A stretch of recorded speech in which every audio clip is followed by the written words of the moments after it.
오늘의 말씀입니다. 기도하겠습니다.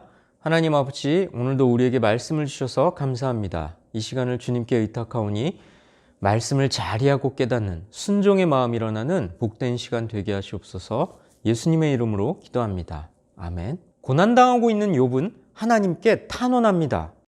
왜 이처럼 자신을 다루시는지 억울함과 괴로움을 쏟아내는 거죠. 1절, 2절 봅니다. 내 영혼이 살기에 곤비하니 내 불평을 토로하고 내 마음이 괴로운 대로 말하리라. 내가 하나님께 아뢰오리니 나를 정죄하지 마시옵고 무슨 까닭으로 나와 더불어 변론하시는지 내게 알게 하옵소서. 욥은 하나님께 항변하는 이유를 말합니다. 왜 자신이 까닭 없이 고통을 당해야 하는지 하나님을 향해 불평을 터뜨리는 거죠. 3절부터 7절 봅니다. 주께서 주의 손으로 지으신 것을 학대하시며 멸시하시고 악인의 꾀에 빛을 비추시기를 선히 여기시나이까? 하나님께서는 피조물을 학대하고 악인을 형통케 하시는 분입니까? 이렇게 따지듯이 묻는 것이죠. 주께도 육신의 눈이 있나이까? 주께서 사람처럼 보시나이까? 하나님도 사람처럼 편견과 선입견을 갖고 계시냐? 자신에게 고통을 주시는 하나님의 판단이 정당한지 불평을 터뜨리는 겁니다. 주의 날이 어찌 사람의 날과 같으며 주의 해가 어찌 인생의 해와 같기로 나의 허물을 찾으시며 나의 죄를 들추어내시나이까? 하나님의 생명이 인간의 생명처럼 짧지도 않은데 어째서 짧은 인생들처럼 기다리시지 못합니까? 어째서 나에게 고문하듯이 고통을 주셔서 내 죄를 들춰내려 하십니까? 이렇게 항의하는 겁니다. 주께서는 내가 악하지 않은 줄을 아시나이다.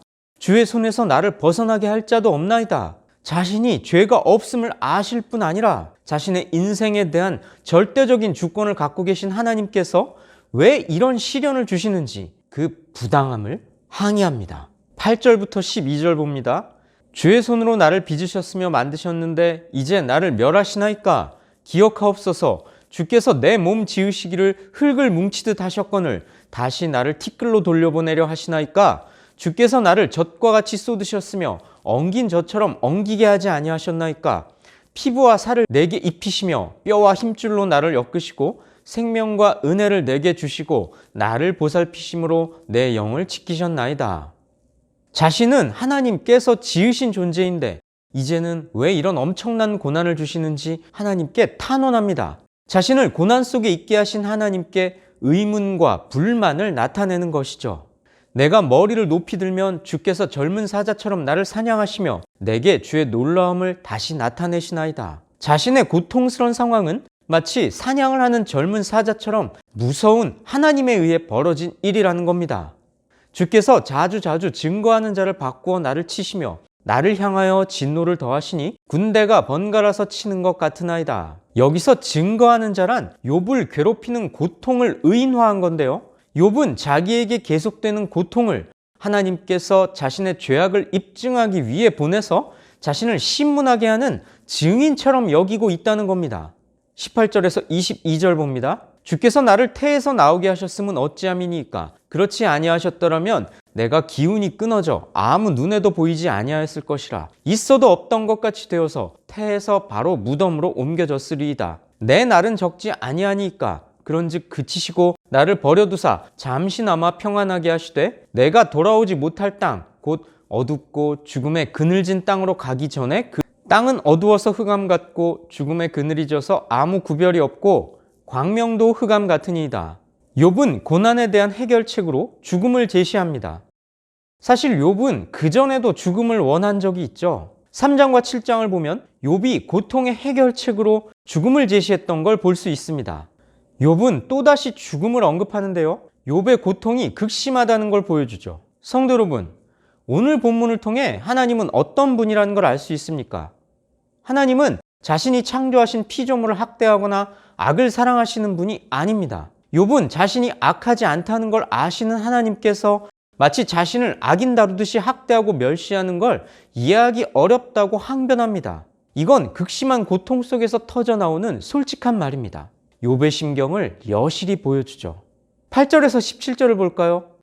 하나님은 모든 피조물에 생명과 은혜를 주시는 분입니다. 욥은 자신을 정성스럽게 지으시고 생명과 은혜를 주신 하나님께서 왜 이제는 자신을 사냥감과 대적으로 삼아 공격하시며 멸하려 하시는지 질문합니다.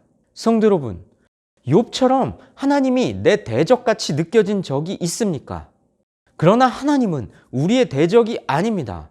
우리에게 생명을 주시고 오늘의 내가 있기까지 한결같이 은혜를 베푸시고 선한 목적을 가지고 사랑으로 나를 양육하신 분임을 잊지 맙시다. 오늘 본문이 내게 주시는 교훈은 무엇입니까? 1절, 2절 다시 한번 볼까요? 내 영혼이 살기에 곤비하니 내 불평을 토로하고 내 마음이 괴로운 대로 말하리라. 내가 하나님께 아뢰오리니 나를 정죄하지 마시옵고 무슨 까닭으로 나와 더불어 변론하시는지 내게 알게 하옵소서. 하나님을 상대로 아무런 가망이 없다는 걸 알고 욥은 불평을 쏟아냅니다. 이렇게 하나님께 여과 없이 마음을 드러내면서 호소하는 이유는 하나님이 도대체 왜 자신을 정죄하시는지 알고 싶기 때문입니다. 성도 여러분, 우리 마음을 얼마나 진솔하게 하나님께 쏟아내고 있습니까? 18절에서 22절을 보면 욥은 죽음 전에 잠시라도 평안을 구했습니다. 욥에게 삶은 고통이기에 그는 죽기를 원했습니다. 그러나 그러면서도 죽기 전에 하나님께서 잠시라도 평안을 주시기를 간구합니다. 이건 욥이 정말 자신의 출생을 탓하고 죽기를 바란다기보다는 죽는 게 차라리 나을 정도로 산다는 게 큰 고통이라는 말입니다. 죽음은 결코 고통의 면제나 해방이 될 수 없습니다. 진정한 안식과 평안은 하나님 안에서 누릴 수 있습니다.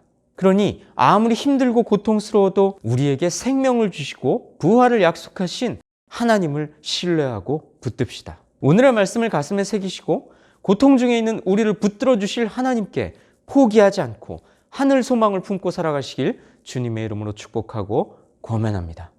기도하시겠습니다.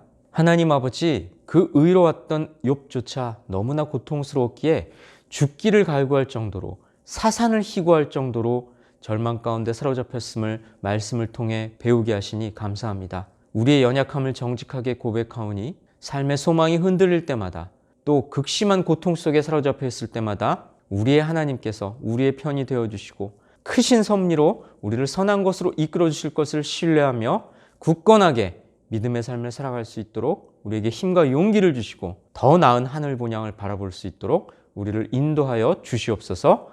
예수님의 이름으로 기도합니다. 아멘.